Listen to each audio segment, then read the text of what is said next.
আসসালামু আলাইকুম। আশা করি ভালো আছেন। প্রায় অনেক বছর ধরে আমি রমজান মাসের শেষের ১০ দিন মসজিদে এতেকাফে থাকি। তো ২০১৭ সালে রমজান মাসে আমি ও আমার আ এক মামা ২ জন মসজিদে এতেকাফে থাকা শুরু করি।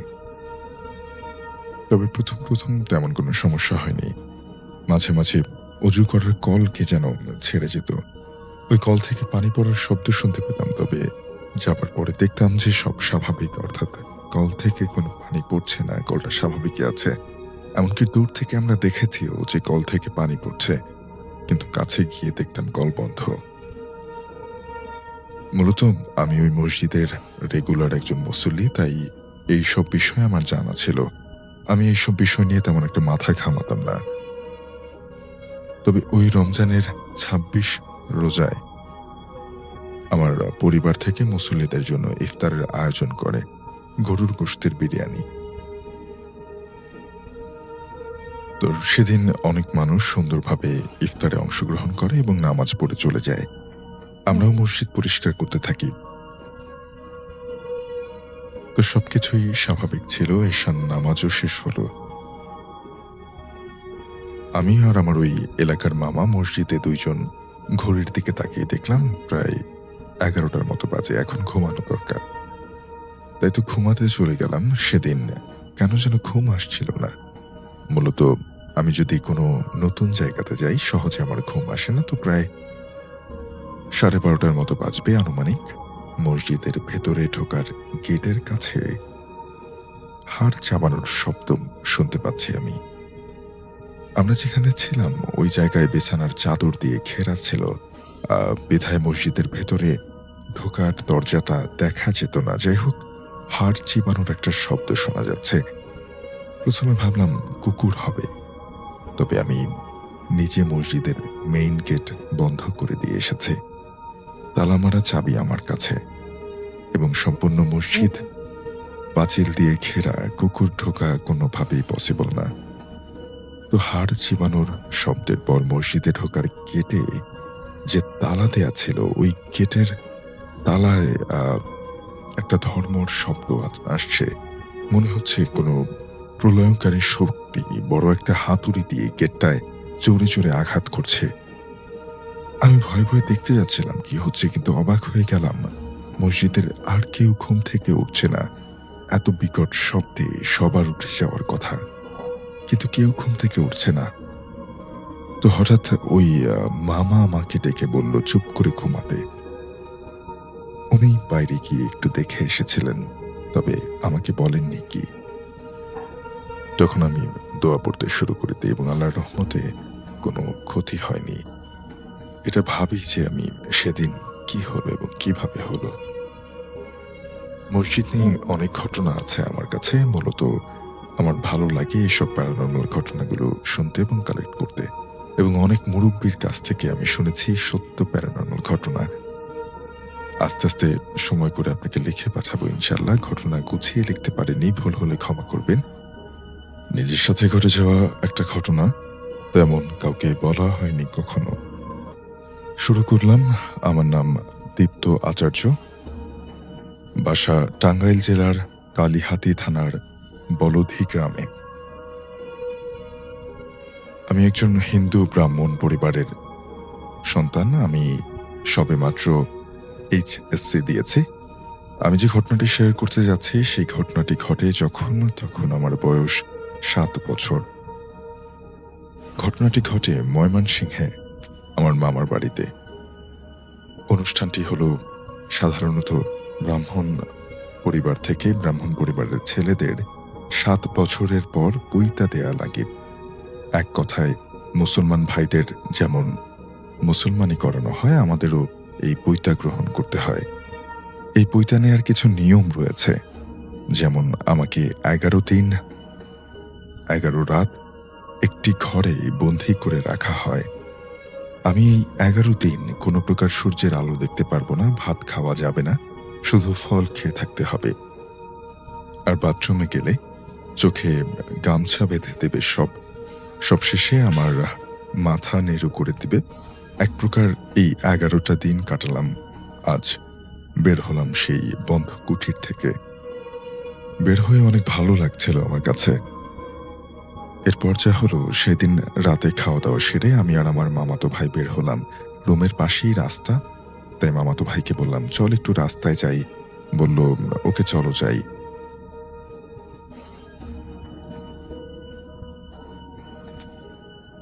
যেহেতু আ ১১ দিন পর আসলে তিনি একটা কক্ষ থেকে বের হওয়ার সুযোগ পেয়েছিলেন। রাস্তায় একটু বেরোনোর জন্য তার মামাতো ভাইকে সাথে নিলেন। যাই হোক, সেই সময় ওইখানে একটি পুরনো বড়ই গাছ ছিল। আমি ভাইকে বললাম, "চলো ওইখানে গিয়ে বসি।" তারপর ওইখানে গিয়ে বড়ই পারলাম আর খেতে লাগলাম।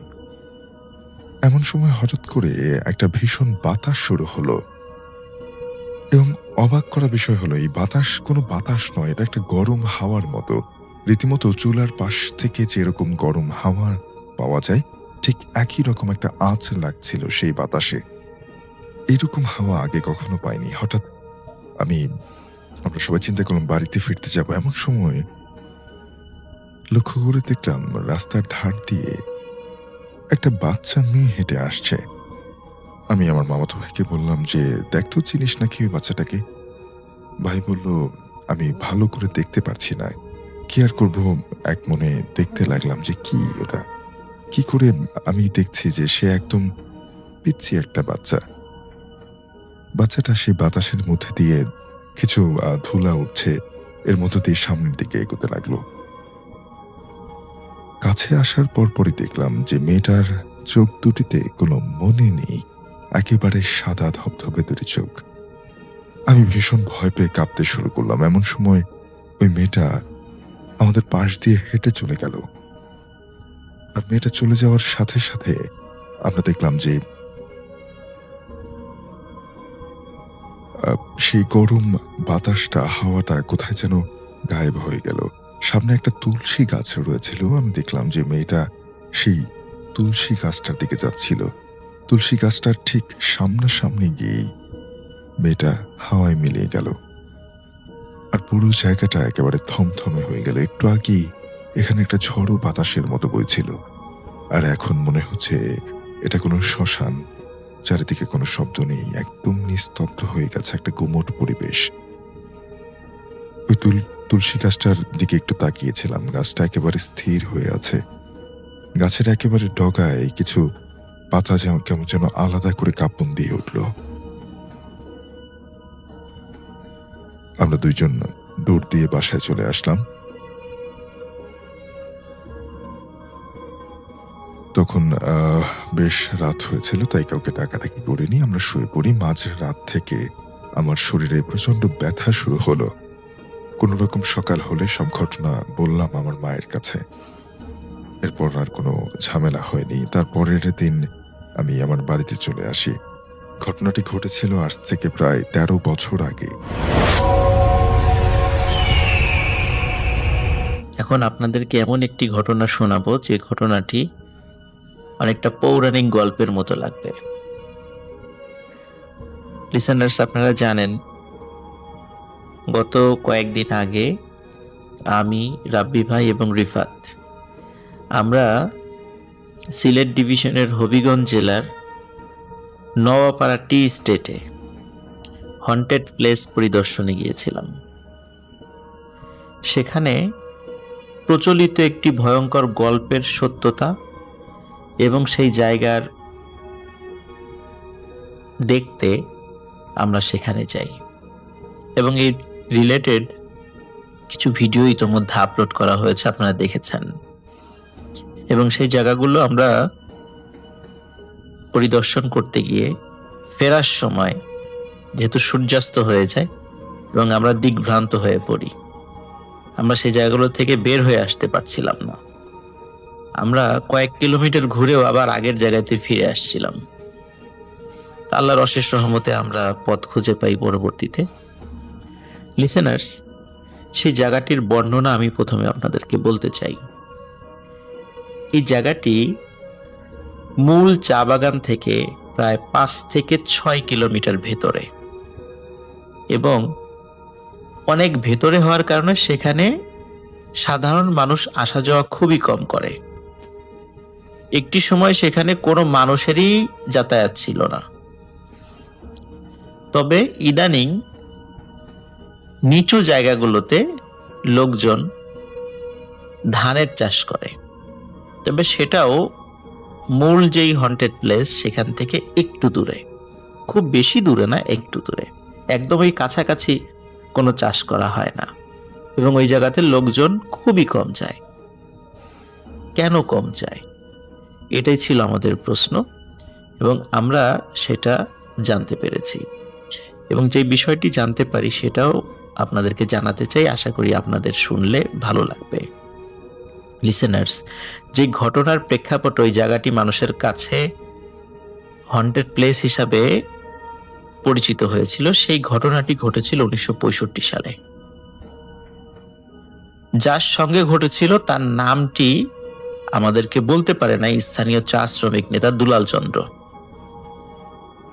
উনি নাম বলতে না পারলেও পুরো ঘটনা আমাদেরকে বলেন। এবং লিসেনার্স, যে ব্যক্তির সঙ্গে ঘটনাটি ঘটেছিল উনি অত্যন্ত সাহসী একজন মানুষ ছিলেন।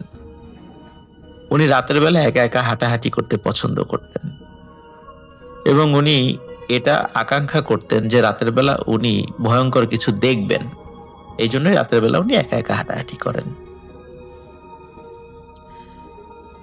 একদিন উনি হাঁটতে হাঁটতে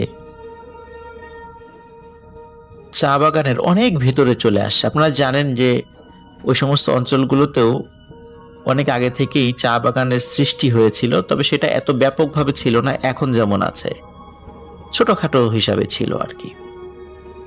তো উনি চা বাগান থেকে অনেক ভেতরে চলে আসেন। ওই জায়গাগুলোতে তখনও কোনো চা বাগান তৈরি হয় নাই, ওখানে মানুষজনও খুব কম যায়, ঝোপঝাড় বনবাদারের মতো সেই জায়গাগুলোর অবস্থা।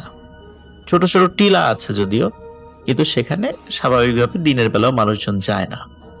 আর এখনো যদি আপনারা যান দেখবেন যে অত্র অঞ্চলে মানুষ খুবই কম। লিসেনার্স, উনি যখন ওই জায়গাতে যান, নোয়াপাড়ার ওই জায়গাটিতে উনি একদম উনি বেসিক্যালি এই হন্টেড বিষয়গুলো দেখার জন্য বের হতেন পূর্ণিমা এবং অমাবস্যার সময়গুলোতে, যাতে করে উনি শুনেছেন যে এই সময়গুলোতে এগুলো বেশি দেখা যায়। তবে উনি বেশি বের হতেন আবার মানে পূর্ণিমাতে, কারণ পূর্ণিমাতে যেহেতু চাঁদের আলো থাকে, তাহলে চাঁদের আলোতে অনেক দূরের জিনিস দেখা যায়, কিন্তু অমাবস্যায় অন্ধকার থাকার কারণে কিছু দেখা যায় না।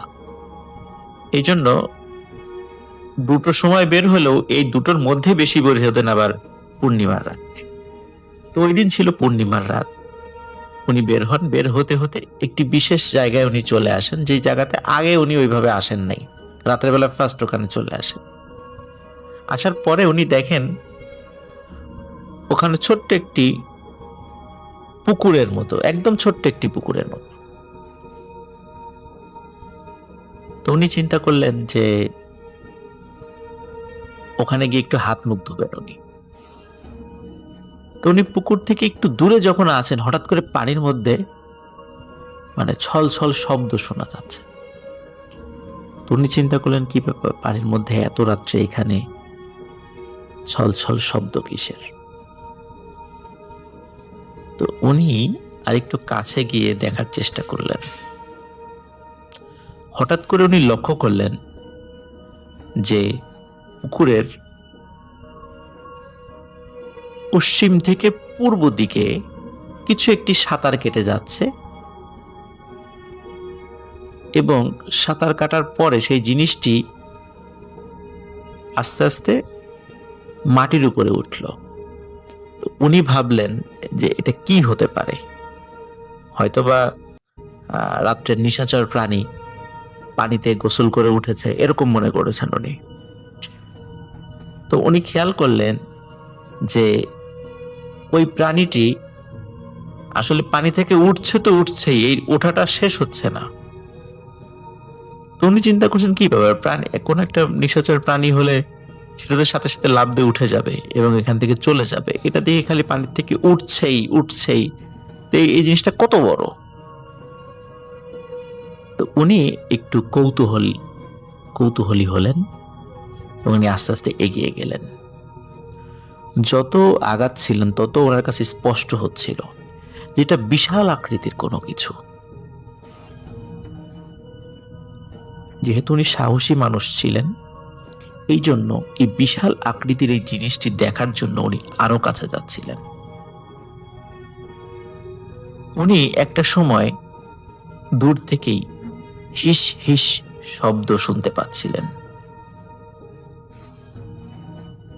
প্রথম দিকে এই হিস হিস শব্দ শুনে উনি বুঝতে পারলেন এটা কিন্তু সাধারণ কোনো প্রাণীর শব্দ নয়।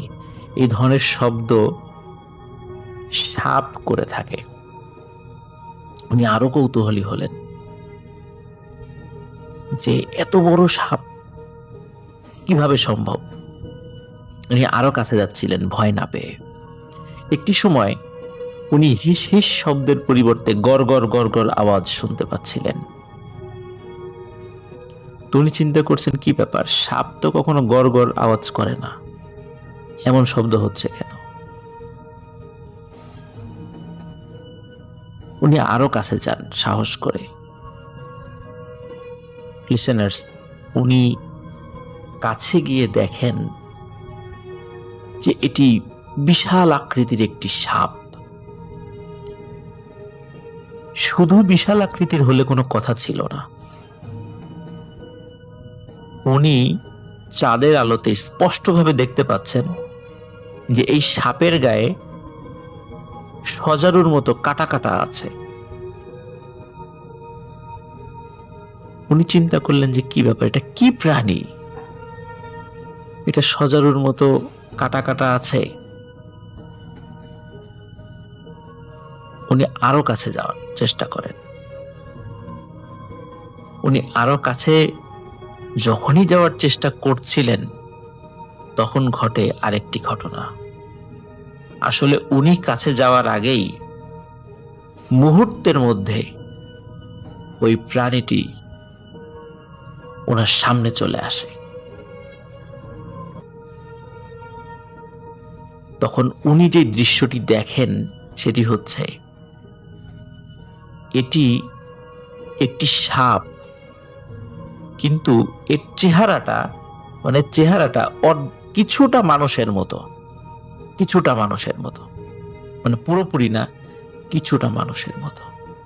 এবং তার শরীরে কাটা কাটা রয়েছে এবং মাথার দিকে কিছুটা মানে মানুষের যেরকম লোম থাকে এরকম লোম আছে। উনি চাঁদের আলোতে স্পষ্ট বুঝতে পারছিলেন, যদিও চাঁদের আলোতে সেটা বোঝার কথা নয়, কিন্তু উনি সেটাই বুঝতে পারেন। যখনই মুহূর্তের মধ্যে ওনার সামনে চলে এসেছে জিনিসটা, তখন উনি বুঝতে পারেন আসলে তার এগিয়ে আসাটা ঠিক হয়নি, কিন্তু ততক্ষণে অনেক দেরি হয়ে গেছে। ওই অর্ধেক মানুষের চেহারা রূপী সাপটি চোখ ছিল লাল টকটকে, এবং যখনই ওই সাপটি তার সামনে চলে এসেছে, আসার সাথে সাথে সাপটি প্রচন্ড শব্দে গড় গড় গড় গড় করে ওঠে। তখন উনি ওখানে সেন্সলেস হয়ে পড়ে যাবেন। তখনও সেন্স হারা হননি। তখন উনি দেখছিলেন যে সাপটি একটি গাছের দিকে চলে যাচ্ছে, কিন্তু তারপরে ওনার আর কিছু মনে নেই। প্রায় 2 দিন পর ওনার জ্ঞান ফেরে, কারণ ওই জায়গাটাতে তো মানুষের আনাগোনা খুবই কম। 2 দিন পর দিনের বেলা ওনার জ্ঞান ফেরে। তখন উনি আশেপাশে তাকান, দেখেন হ্যাঁ ঠিক আছে, ওরকম পুকুর আছে। তো উনি জ্ঞান ফেরার পরে দ্রুত বাড়িতে চলে যান। তখন বাড়ির লোকজন তো তাকে খুঁজে পাচ্ছিল না। তখন জিজ্ঞেস করে কি হয়েছে, তখন উনি বাড়িতে সবাইকে সব বিষয় খুলে বলেন, কিন্তু তার এই বিষয়টি অনেকেই বিশ্বাস করতে চাচ্ছিল না। গ্রামের আরো যারা লোক আছে তারা বলল চলো সেখানে যাই। তাদেরকে নিয়ে গেলেন। নিয়ে যাওয়ার পরে সেখানে দেখা গেল যে উনি যেটা বলেছেন সেটা সত্য। সাপের মতো কোনো একটা প্রাণী ওই পুকুরের ওখান থেকে আরেকটু পাশে একটি বড় গাছ রয়েছে, এখনো সেটা রয়েছে। ওই গাছের শিকড় পর্যন্ত এটি চলে গেছে, এবং নর্মাল সাপ যেভাবে মাটিতে চললে যেরকম দাগ সৃষ্টি হয়, এই দাগটি ওরকম দাগ না। এই দাগটি দেখে স্পষ্ট বোঝা যাচ্ছিল এই সাপের গায়ে কাটা কাটা আছে। লিসেনার্স, উনি ওই দৃশ্য দেখে অজ্ঞান হওয়ার পরে যখন সবার কাছে বিষয়টা শেয়ার করেন, উনি আস্তে আস্তে অসুস্থ হতে থাকেন, এবং উনি প্রায়ই রাতের বেলা চিৎকার করে উঠতেন সাপ সাপ বলে। এবং অদ্ভুত ব্যাপার যে ওনার বাড়ির লোক ওনার বাসার পাশে সেই সাপের অস্তিত্ব বুঝতে পেরেছিলেন। কিভাবে? ওখানে মাটির উপরে এরকম বিশাল আকৃতির কোনো সাপ বসেছিল, এই রকমের দাগ পাওয়া গিয়েছিল। লিসেনার্স, উনি খুব বেশি দিন বাঁচেন নাই, অল্প কিছুদিনের মধ্যেই মারা যান। উনি ওইখানে মারা যাওয়ার পর এলাকার লোকজন ওই জায়গাটিকে তারা একটি ছোট্ট শিব মন্দির স্থাপন করে, যেটি এখনো আছে। লিসেনার্স, এর পরেও অত্র এলাকার কেউ কেউ নাকি ওই ভয়ঙ্কর সাপটিকে দেখতে পেয়েছে, কিন্তু সবচাইতে রহস্যজনক ব্যাপার হলো এই সাপটি অদ্যাবধি কাউকে কোনো ক্ষতি করেনি। যেহেতু কাউকে কোনো ক্ষতি করেনি নিজের ইচ্ছা থেকে, এই কারণে ওই জায়গাটিতে অনেকেই স্থানীয় যারা সনাতন ধর্মাবলম্বীরা আছেন তারা সেখানে পুজো দিয়ে থাকেন। আমরা যখন দুলাল দাকে জিজ্ঞেস করেছিলাম যে সাপটি হঠাৎ করে কেন হঠাৎ সামনে চলে আসলো তার, তখন দুলাল দা আমাদেরকে বলেছিলেন যে প্রথমে হিস হিস শব্দ করে সাপটি আসলে তাকে কাছে আসতে বারণ করেছিল, তারপরও যখন কাছে আসছিল তখন সে গড়গড় শব্দ করে, তারপরও যখন কাছে আসছিল সাপটি বিরক্ত হয়ে তার সামনে চলে আসে। সে যাওয়ার আগেই সাপই তার সামনে চলে আসে, তখনই সে ভয় পেয়ে অজ্ঞান হয়ে যায়। সে যদি ওখানে মারা যেত তার স্টেটমেন্ট তো আর কেউ জানতে পারতো না। তার মাধ্যম দিয়ে আমরা জানতে পেরেছি। তো এখনো এই ঘটনাটি অত্র এলাকার সবাই জানে, এবং আমরা অনেক কষ্ট করে দুর্গম এলাকায় সেখানে গিয়ে ওই জায়গাটি ভিডিও শুট করতে সক্ষম হয়েছি।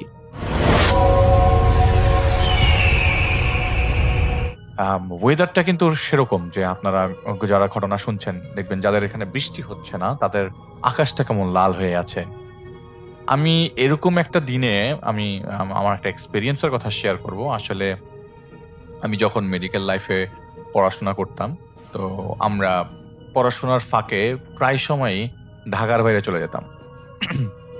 ঢাকার বাইরে যেতে বলতে হচ্ছে আমাদের জামালপুর, আপনারা অনেকেই যারা জামালপুরে থাকেন তারা হয়তো বা চিনতে পারেন, জামালপুর ওয়াইল্ডলেস আমার ফ্রেন্ডের বাসা ছিল। তো সেখানে আমরা প্রায় সময়ই জামালপুর সদর এটা, তো আমরা প্রায়ই এখানে যেতাম। তো জামালপুরে যাদের গ্রামের বাড়ি তারা অবশ্যই ফৈতি গোরস্থান অথবা জামালপুর পৌর গোরস্থানের কথা নাম শুনেছেন। তো সেখানকার একটা ঘটনা আর কি, মানে ঘটনা বলতে হচ্ছে এটা আমাদের এক্সপ্লোর আমরা করেছিলাম যে জায়গাটাতে বেওয়ারিশ লাশ দাফন করা হয়, এটা নিয়ে আমি কয়েকবার জিকির করেছি। তো সেই জায়গায় আমি আমার বন্ধু বান্ধব নিয়ে মানে ফুল 7-8 জন নিয়ে গিয়েছিলাম যখন আমরা রিকন করতাম আর কি। আমাদের নিজেদের একটা গ্রুপের নাম ছিল আসলে, ওইটা দিয়ে আমরা যেতাম আর কি মোস্টলি বিভিন্ন হন্টেড প্লেসগুলোতে। তো সেটাও আজ থেকে প্রায় 11 বছর আগের কথা, তো 11-10 বছর আগের কথা। তো সেখানে আমরা যাওয়ার পরে একটা লোকের সাথে আমাদের দেখা হয়েছিল। সেই লোক এই ফৈতি গোরস্থানটা যাদের জামালপুর মানে গ্রামের বাড়ি বা জামালপুর যারা থাকেন তারা জানেন যে ফৈতি গোরস্থান বা পুরো গোরস্থানের সাথেই একটা রেল লাইন গেছে। তো সেই রেল লাইন বরাবর একটা লোকের সাথে আমাদের দেখা হয় আর কি। সেই লোক হচ্ছে আমার এই বন্ধুর বাসায় যে কেয়ারটেকার থাকে তার পরিচিত। তো সেই কেয়ারটেকার, ওনার নাম ছিল আসলাম আঙ্কেল, আর আসলাম আঙ্কেলের পরিচিত সেই লোক বলেছিল যে এই জায়গাতে ওই জায়গাটাতে প্রায় সময় নাকি লোকজন খুব অদ্ভুতভাবে কয়েকজন লোককে একই কাতারে একই সারিতে দাঁড়িয়ে থাকতে দেখতো। তো যখন এটা প্রথম দিন রিভিল হয়, তো সেদিন ওই কাতারে যেদিন একসাথে অনেকগুলো দেখে, তারা ওই কর্নারটাতে যাওয়ার পর দেখে এখানে অনেকগুলো হাড়গোড় পড়ে আছে। তার মানে ওইটা ওই জায়গাটায় হচ্ছে আসলে বেওয়ারিশ লাশগুলো দাফন করে। এবং আমরা আপনাদেরকে ওইটার ভিডিও আমি দেখি খুব শিগগিরই দিব, যাতে আপনারা দেখতে পারেন। অনেকেই দেখেছেন হয়তো, বা আমি দিয়েছি, বা যারা দেখেননি তাদের জন্য। ওই জায়গায় বেওয়ারিশ লাশ আগে দাফন করার মানে দাফন হতো না। তো সেটা ওখানে ওখানে একটা মর্গের মতো আছে, মানে ডেড বডি কাটার জায়গা, সেই জায়গাটায় কেটে ওই কর্নারে ফেলে রাখতো। তো ওই আঙ্কেলের পরিচিত, মানে যে লোকটা বলেছে যে তাদেরই কয়েকজন মানে আসা এলাকার লোকজনরা ওখানে যখন প্রথম দিন এক্সপ্লোর করে যে ওই জায়গাটাতে একই সারিতে কিছু অবয়ব একই কাতারে দাঁড়িয়ে আছে। তো কর্নারে যাওয়ার পর দেখে যে 2-3টা কবর আছে, আবার মাটি চাপা, মানে কবরগুলোকে ছোট কবর গর্ত। আর জামালপুরে যারা থাকে তারা জানেন যে এখানে অনেক শিয়াল পাওয়া যায়, অনেক শিয়াল আছে। তো উনি ওইখানে উনি একদিন দেখেছিল যে ওই মাঠের মতো বিশাল বড় জায়গা, তো ওই সাথে কর্নার দিয়ে একটা লাশ কাটার রুম, সেইখানে অনেকগুলো গর্তের ভিতরে শিয়াল ঢুকে আছে। এবং ওই জায়গাটাতেই অনেকেই দেখেছে যে একই কাতারে অনেকগুলো মানুষ দাঁড়ানো। তো আমি ওই জায়গায় গিয়েছিলাম এবং ওই জায়গায় আমার বন্ধু বান্ধব নিয়ে প্রায় রাত 3টা পর্যন্ত ছিলাম, অলমোস্ট পুরা রাত, অর্ধেক রাত আর কি। তো এরকম ওয়েদারে ছিল, এরকম অন্ধকারের মধ্যে আমি আমার বন্ধু বান্ধব নিয়ে ওই জায়গায় গিয়েছিলাম। তো এখন যে ঘটনাটা শেয়ার করব, তার নাম হচ্ছে আহনাফ আবিদ। উনি আমাদের ঘটনা পাঠিয়েছেন। ওনার বাসা হচ্ছে ফরিদপুর জেলার বোয়ালমারী থানাতে, এবং এটা তিনি আমাদের প্রথম ঘটনা শেয়ার করেছেন আমাদের এখানে। তো আসলে তার জীবনে তার সাথে জিনের আনাগোনা সেই ছোটবেলা থেকেই, যখন তিনি ক্লাস 3-তে পড়তেন তখন থেকেই। তো ছোটবেলার ঘটনাগুলো তিনি আরেকদিন বলেছেন। তো আজ যে ঘটনাটা বলছেন সেটা তার নিজের সাথেই ঘটে 2019 সালের এপ্রিলের শুরুর দিকে। তখন তিনি বাংলা প্রাইভেট পড়তে যেত তাদের কলেজের ম্যাডামের বাড়িতে। তো সেই ম্যাডামের বাসায় প্রাইভেট ছিল, তো বিকাল 5টা থেকে 6টা পর্যন্ত ম্যাডামের বাসা ছিল, তো এটা বোয়ালমারীতেই। তো বাংলা ম্যাডামের বাসা থেকে তাদের বাড়ি থেকে 80 টাকা ভাড়া লাগে যেতে, অনেকটা দূর। কিন্তু তার মাঝে মধ্যে তিনি সেই শর্টকাট গ্রামের রাস্তা ভ্যান দিয়ে প্রায় সময় যেত। তো একদিন প্রাইভেট ক্লাস শেষ করে কিছু কেনাকাটার জন্য বোয়ালমারী বাজারে যায়। তখন প্রায় সন্ধ্যা হয়ে গেছে। কেনাকাটা শেষ করে গাড়িতে উঠতে 7টার মতো বেজে যায়। গ্রামের রাস্তা দিয়ে ভ্যানে করে আসছে। আকাশটা তখন মেঘলা ছিল এবং বৃষ্টি চলে আসলেও না আসলেও বিদ্যুৎ চমকাচ্ছিল। তাই ভ্যান একটু থেমেছিল হঠাৎ করে বৃষ্টির কারণে। তো ভ্যান যেখানে থেমেছিল সেখানে একটা বড় তাল গাছ ছিল। তো চারদিকটা জনশূন্য আর অন্ধকার। ভ্যানের লাইটটা তখন জ্বলছে। হঠাৎ তার কাছে মনে হলো পাশের তাল গাছটার নিচে কেউ বসে আছে। মানব আকৃতির কেউ যেন বিদ্যুৎ চমকানির আলোতে স্পষ্ট দেখা যাচ্ছিল। সাদা কাপড়ের মতো একটা কাপড় পরা, আর চুলগুলো নিচের দিকে পরে বসে আছে। ভ্যানওয়ালাকে বলতেই ভ্যানওয়ালা বলল, তুমি হয়তো ভুল দেখছো, আমি কিছু দেখছি না। তো তিনি আর কথা বাড়ালো না, কারণ তিনি জানে যে তিনি ভুল কিছু দেখেনি। তো বৃষ্টি থামলে ভ্যানওয়ালা ভ্যান চালানো শুরু করে। কিছু দূরে যেতেই একটা কুকুর ভ্যানের পেছন পিছু করতে করতে চিতার বাজার পর্যন্ত চলে আসছে। কুকুরটার আকৃতি ছিল স্বাভাবিক কুকুরদের চেয়ে একটু বেশি। তো তিনি দুয়াদুরুদ পড়তে শুরু করে। তিনি ভয় পেয়ে গেছেন তখন। বেশি কিছুক্ষণ পরে বাড়ি চলে আসে। সেদিন রাতের খাওয়া দাওয়া শেষ করেই তিনি শুয়ে পড়ে। তার বাবা মাকে তিনি কিছুই জানায়নি।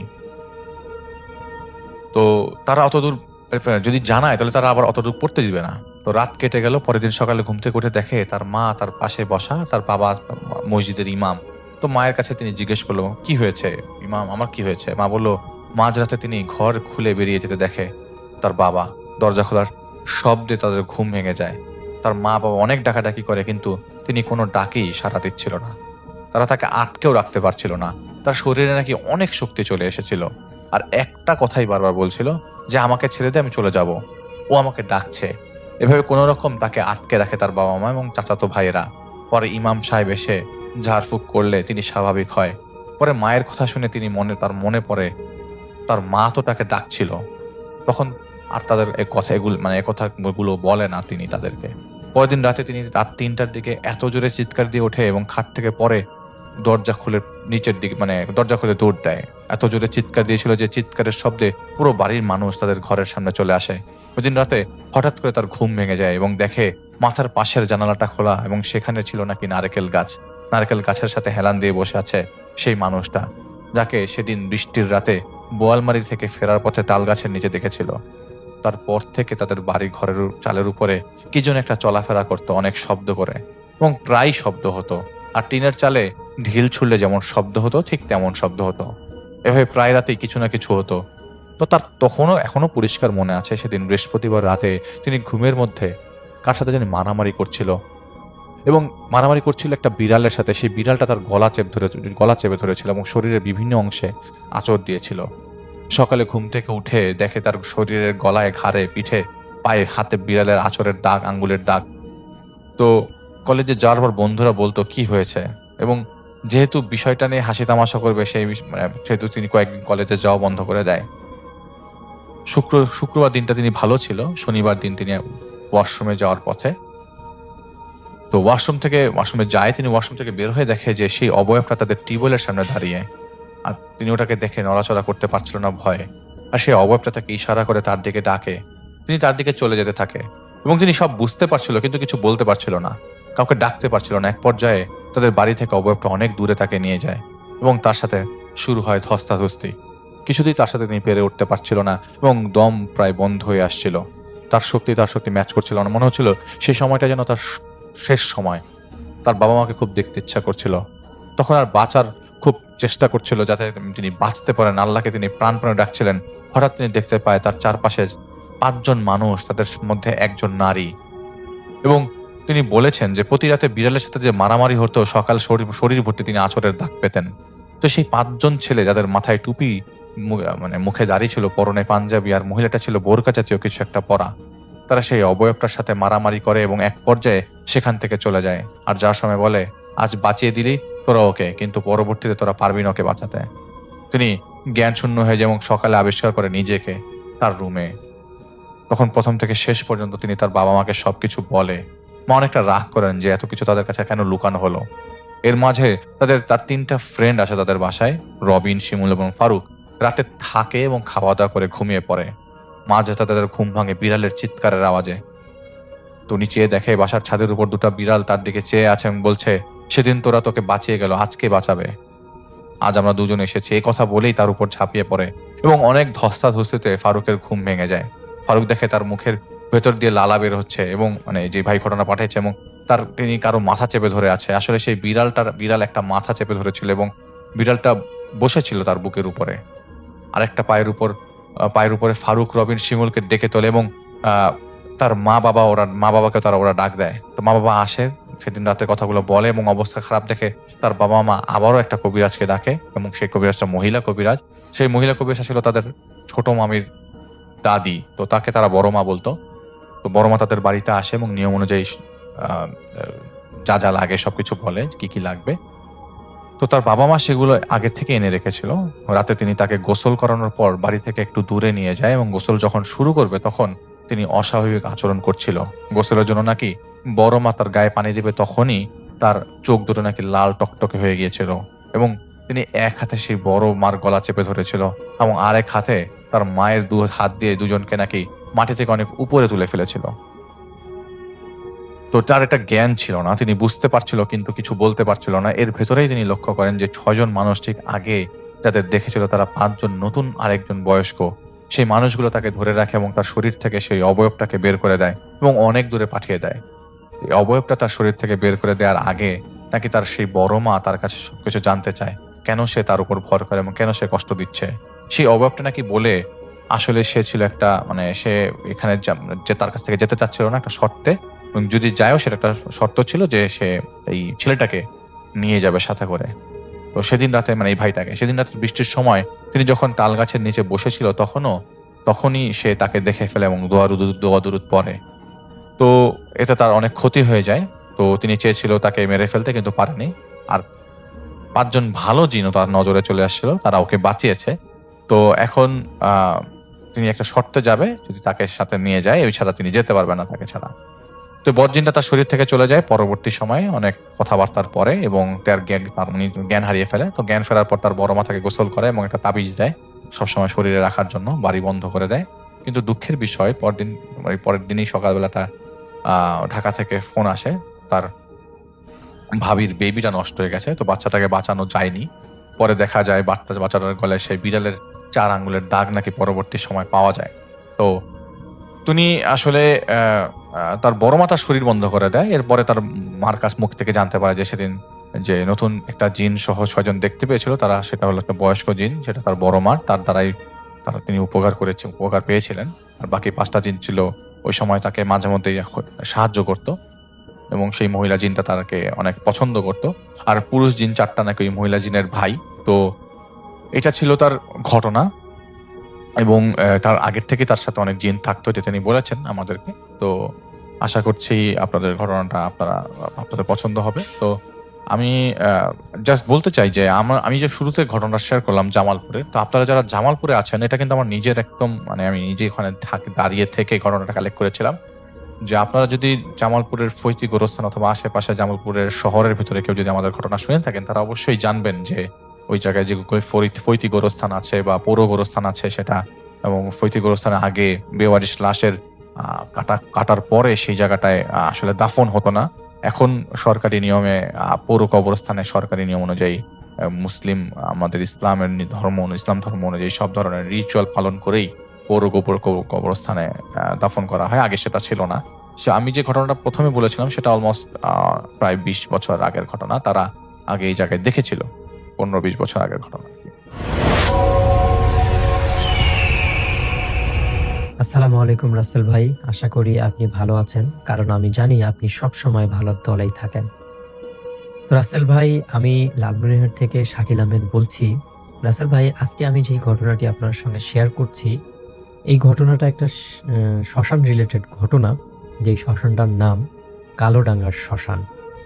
এই কালোডাঙ্গার শ্মশান নিয়ে আমাদের এলাকায় অনেক ঘটনা প্রচলিত আছে, যেই ঘটনাগুলো আমাদের এত বেশি ভয় যোগায়, যেটা আপনাকে আর কি আমি বলে বোঝাতে পারবো না।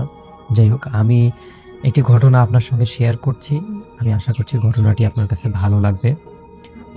তো এই কালোডাঙ্গা শ্মশানকে নিয়ে মানুষের অনেক অভিযোগ, অনেক রকমের মানুষের ভয় লুকিয়ে আছে।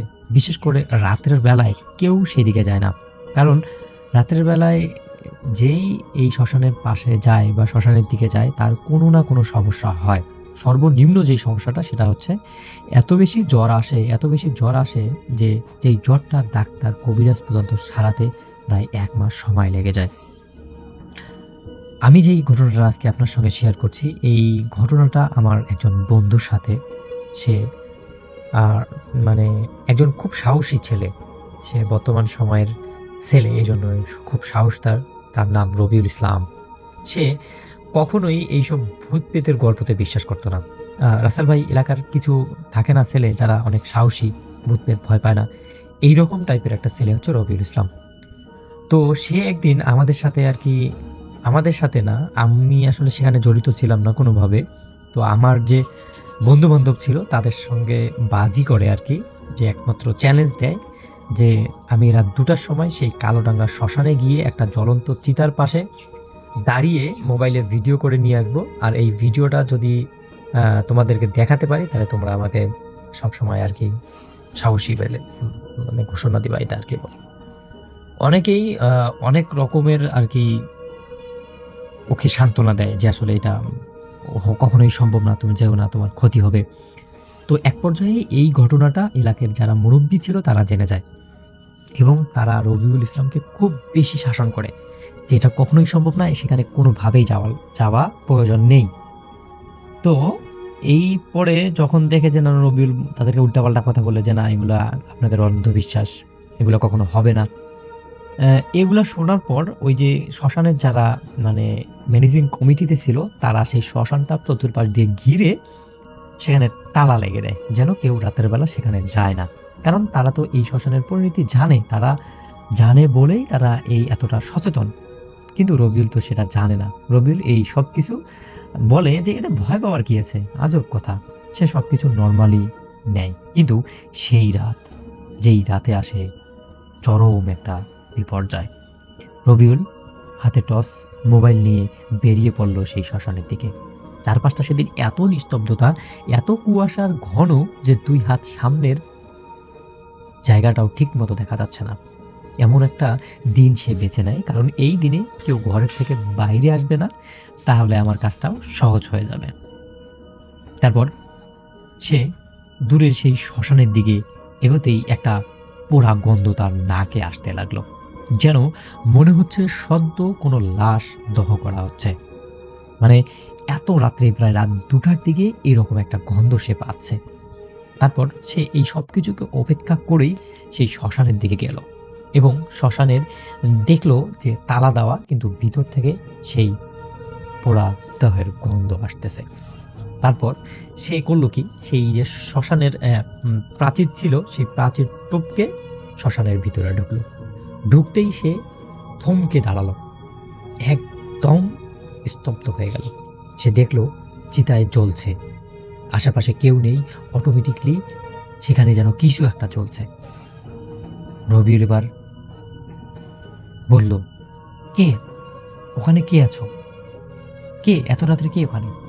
কিন্তু কোনো উত্তর আসলো না। তারপর তার হাতে থাকা মোবাইল বের করে সে তার ভিডিও চালু করলো। ভিডিও চালু করে সে চতুর্পাশটা দেখানো শুরু করলো। ঠিক তখনই পিছন থেকে একটা কর্কশ শব্দ ভেসে এলো, তুই দেরি করে ফেলেছিস। এটা শুনে রবিউল টপ করে পিছনে ঘুরে দেখালো, কিন্তু দেখলো তার পিছনে কিছুই নেই, কিন্তু মাটির উপর একটা ছায়া, যেন তার পাশেই আরেকজন দাঁড়িয়ে আছে। কিন্তু আশেপাশে কোনো ছায়া, আশেপাশে কোনো মানুষ বা কোনো কিছুই নেই। রবিউলের বুকটা কেমন যেন কেঁপে উঠল। টর্চের আলো ফেলে ভালো করে খোঁজ খবর নেওয়ার চেষ্টা করলো যে আশেপাশে কেউ আছে কিনা, কিন্তু কোনো কিছুই নেই। তার সাথে যেই ছায়াটা ছিল, সেই ছায়াটা যেন লড়ছে, মনে হচ্ছে কোনো জীবন্ত মানুষের একটা ছায়া।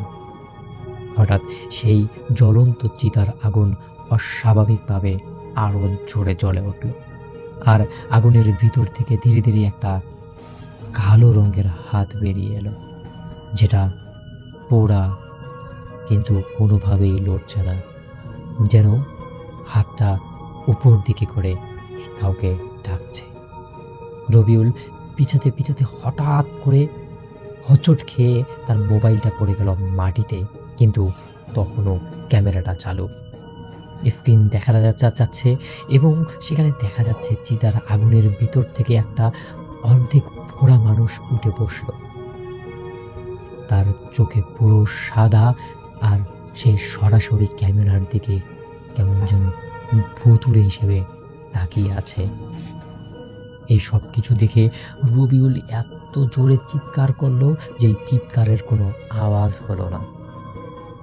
তারপর তার সাথে থাকা যেই ছায়াটা ছিল, সেই ছায়াটা থেকে ধোঁয়া তৈরি হয়ে একটা দানব আকৃতির অবয়ব তার সামনে দাঁড়িয়ে গেল। অবয়বটা দেখে রবিউল তার নিজের চোখে বিশ্বাস করতে পারছে না যে সত্যি সে এরকম একটা ভয়ানক দৃশ্যের সম্মুখীন হয়েছে। তারপর তার হাতে থাকা টর্চটাও হঠাৎ করে নিভে যায়। সে কোনো কিছুই বলতে পারছে না, সে কোনো কিছু করতেও পারছে না। তারপর মাটি থেকে হাতের মুঠোয় কিছু মাটি নিয়ে সে সেই দানবটার উপরে ঢেল মারে। সাথে সাথেই সব কিছু যেন হাওয়ায় মিলিয়ে যায়। রবিউল ইসলাম ভাবে সব কিছু মনে হয় শেষ হয়ে গেল। তারপর সে মাটি থেকে উঠে দাঁড়াতেই দেখতে পারে আবার সেই কালো অবয়বটা তার পিছনে দাঁড়িয়ে আছে। এবার রবিউল আর কোনো কিছু চিন্তা না করতে পেরে পিছন ফিরে হঠাৎ যেন শূন্যের মধ্যে ভেসে মাটিতে পড়ে যায় এবং সাথে সাথে অজ্ঞান হয়ে যায়। পরদিন সকালে শ্মশানের যারা কমিটি ছিল তারা গিয়ে রবিউলের অজ্ঞান অবস্থায় পড়ে থাকা শরীরটা দেখতে পায়। তার শরীরটা একদমই ঠান্ডা, চোখগুলো খোলা, যেন টকটক করে সবাইকে দেখছে। সে কিছু বলতে পারছে না, শুধু কাঁপছে আর কোনো কিছুই বলতে পারছে না। তারপর তার মোবাইলটা দেখা যাচ্ছে এখনো ভিডিও চালু আছে এবং মোবাইলের প্রথম অংশে থেকে শেষ অংশ পর্যন্ত ধুধু কালো ছাড়া আর কিছুই দেখা যাচ্ছে না। তারপর রবিউলের অনেক কষ্টে জ্ঞান ফেরানো হলো। এলাকার সবথেকে বৃদ্ধ কবিরাজকে নিয়ে আসা হলো। তিনি অনেকক্ষণ ঝাড়ফুঁক করে রবিউলের জ্ঞান ফেরালেন এবং রবিউলের কাছে সবকিছু জানতে চাওয়া হলো। রবিউল সবকিছু বলল, কিন্তু তার মোবাইলে কোনো প্রমাণ নেই। শ্মশান যেভাবে ছিল ঠিক সেভাবেই আছে। রবিউলের কথাগুলো অনেকেই বিশ্বাস করেছে, যারা প্রবীণ, যারা বৃদ্ধ, যারা জানে এই শ্মশানে কি হয়। কিন্তু যারা নতুন, যারা তার সহপাঠী, তারা তাকে আরো হাসির পাত্র বানিয়ে ফেলে। কারণ চ্যালেঞ্জ নিতে গিয়ে সে উল্টাপাল্টা কাহিনী বলা শুরু করেছে, এমন মন্তব্যই করে তার বন্ধুগণ। কিন্তু রবিউল যেইটা গত রাত্রে দেখেছে, যার মোবাইলে যেটা রেকর্ড করেছে, সেটা এখনো সবার মাঝে অজানা। কিন্তু এই শ্মশান নিয়ে অনেক ঘটনাই ঘটে যাচ্ছে এখনো। আমি শ্মশানের লোকেশনটা বলছি না, কারণ অনেকেই সেটা ভালো চোখে দেখবে না। তো রাসেল ভাই, এটাই ছিল আমার ঘটনা। আমি জানি না ঘটনাটা আপনার কাছে কেমন লাগলো। যদি ভালো লাগে তাহলে অবশ্যই শেয়ার করবেন। আপনাকে অসংখ্য ধন্যবাদ জানাচ্ছি এবং যারা যারা শুনছেন সবার মঙ্গল সুস্বাস্থ্য কামনা করে আমার নিজের জন্য তো আছে। আজকের মতো বিদায় নিচ্ছি। সবাই ভালো থাকবেন, সুস্থ থাকবেন। দেখা হচ্ছে নতুন অন্য কোনো ঘটনা নিয়ে। আসসালামু আলাইকুম। আশা করি ভালো আছেন। আজকে আমি আমার আর আমার মামাতো ভাই অর্কের সাথে ঘটে যাওয়া একটা সত্য ঘটনা আপনাকে বলতে যাচ্ছি। সালটা ছিল 2010। আমি তখন ইন্টার প্রথম বর্ষের ছাত্র। একদিন কালী পুজোর সময় আমার মা সকালে আমাকে বলল, আজ কালী পুজো, তুই একটু তোর মামা বাড়ি গিয়ে তোর দাদুর শ্মশানে মোমবাতি আর ধূপকাঠি জ্বালিয়ে প্রণাম করে আসিস। বলে রাখা ভালো, আমার মামার বাড়িতে রয়েছে একটা খাল, যাকে আমরা মরা খাল নামে চিনি। নামটা যেমন ভয়ানক, জায়গাটাও ততটাই ভৌতিক। ঘটনা সূত্রে জানা যায়, বাংলাদেশের মুক্তিযুদ্ধের আগে ওই মরা খালের পাশে তেঁতুল গাছটাতে একটা গর্ভবতী মহিলা ফাঁসির দড়িতে ঝুলে আত্মহত্যা করেছিল। এরপর থেকে ওই জায়গায় প্রায় সেই মেয়েটিকে দেখা যেত। তো যাই হোক, মরাখালের তেঁতুল গাছটার একটু সামনেই ছিল আমার দাদুর শ্মশান, আর পেছনে সামান্য দূরেই সেই তেঁতুল গাছটা। বাম পাশের খানিকটা দূরে আরো 4-5টা শ্মশান, একটু পরেই সেই খাল। খালটাতে খুব একটা জল নেই বললেই চলে। ডান পাশের কিছুটা দূরেই আমার মামার বাড়ির গ্রাম্য রাস্তা। তো মায়ের কথা অনুযায়ী আমি বিকেলবেলা মামার বাড়ির উদ্দেশ্যে রওনা দিলাম। মামার বাড়িতে পৌঁছাতে তখন প্রায় 5টা বেজে গেছে। আকাশে তখন সন্ধ্যার অন্ধকার নেমে এসেছিল। মামার বাড়িতে পৌঁছে দাদু, দিদা, মামা, মামি সবাইকে প্রণাম করেই আমি মরাখালে যাওয়ার কথাটা আমি আমার দিদাকে জানালাম। মরাখালে একা যাব সেটার কথা চিন্তা করে আমার মামাতো ভাই অর্ক আমাকে বলল যে, দাদা চলো, আমিও তোমার সাথেই যাব। আমার মামাতো ভাই তখন মাত্র ক্লাস 6-এ পড়তো। তো যথারীতি দাদুর শ্মশানের উদ্দেশ্যে আমরা রওনা দিলাম। যাওয়ার সময় দিদা তাড়াতাড়ি বাড়ি চলে আসতে বলল, যেহেতু মরাখাল জায়গাটা ভালো না। আমি আর অর্ক খুব দ্রুত হাঁটতে লাগলাম মরাখালের দিকে এবং খুব দ্রুতই আমরা সেখানে পৌঁছে গেলাম। তখন প্রায় সন্ধ্যা। আকাশের হালকা আলোতে আশেপাশে সবকিছু মোটামুটি দেখা যাচ্ছিল তখনও। আমি দাদুর শ্মশানের সামনে বসে মোমবাতি জ্বালাচ্ছি। অর্ক আমার পেছনেই দাঁড়িয়ে আছে। আমি মোমবাতি ধরাতে ধরাতে অর্ককে বললাম, কিরে তুই প্রণাম করবি না? কিন্তু দেখলাম অর্কের কোনো সারা শব্দ নেই। মানে কিছুটা ভয় নিয়ে আমি পেছনে তাকিয়ে দেখি অর্ক এক দৃষ্টিতে মরাখালের সেই তেঁতুল গাছটার দিকে তাকিয়ে আছে মাথা উঁচু করে, কিন্তু ওর চোখ দুটো টকটকে লাল হয়ে গেছে। আমি বললাম, কিরে তুই ওখানে কি দেখছিস? ওর শুধু আমাকে একটা কথাই বলে, দাদা তাড়াতাড়ি করো, বাড়ি যাবো, তাড়াতাড়ি করো। আমি অবস্থা ভালো না বুঝে তাড়াহুড়ো করে দাদুর শ্মশানে প্রণাম করে অর্কের হাত ধরে বাড়ি যাচ্ছিলাম, কিন্তু খেয়াল করলাম অর্কের হাত বরফের মতো ঠান্ডা, কিন্তু ওর পুরো শরীর দিয়ে ঘাম ঝরছিল।